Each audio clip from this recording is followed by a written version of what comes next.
આજે સવારે તો મેં નાસ્તામાં તે ઇડલી બનાવી નાખી મસ્તીની ગરમા ગરમ ઇડલી બનાવીને દાળ ને ઇડલી ટિફિન શક્તિભાઈનું પેક કરી દીધું ને શક્તિભાઈ રેડી થઈ ગયો છે સ્કૂલે જવા માટે વાનની વાટે બેઠો છે. સરસ મજાનો વરસાદ પણ આવે છે સવારમાં ઝરમર અત્યારમાં ધીમો ધીમો વરસાદ હજી ચાલુ છે અને થોડી વાર થઈ એટલે રુદ્રભાઈ જાગી ગયો એને સરસ મજાનો જાગીને ચા દૂધ પાઈને ફ્રેશ કરી દીધો અને પછી જો કેવો મસ્તી કરે ને પછી હું કહું લાગી ગઈ મારા કામે. અને આજે મારે એક સીવવાનો હતો ડ્રેસ એટલે હું ડ્રેસ સીવવા માટે બેસી ગઈ છું અને સરસ મજાનો ડ્રેસ મેં પણ સીવી પણ નાખ્યો છે. જુઓ ડ્રેસ સીવતા કાંઈ બહુ વાર ન લાગે એટલે ફટાફટ સીવાઈ જાય. ડ્રેસ સીવીને રેડી કરી નાખ્યો ને ત્યાં થોડી વાર થયા તો ધોધમાર વરસાદ તૂટી પડ્યો. બહુ જ વરસાદ આવ્યો આજે અને સરસ મજાનું વાતાવરણ થઈ ગયું.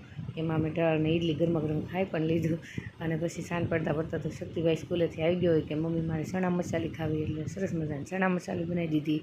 લીંબુ ને ડુંગળી ને દાબેલા ચણા ને એવું બધું નાખીને સરસ મજાની રેડી કરી નાખી અને શક્તિભાઈને નાસ્તો કરાવી લીધો અને શક્તિભાઈ ખાઈને ટેસ્ટ કરીને કહે છે કેવી લાગી એમ. તો શક્તિભાઈને તો બહુ ભાવીને બધી ખાઈ ગયો છે. તો મળશું નેક્સ્ટ વિડીયોમાં. Bye bye.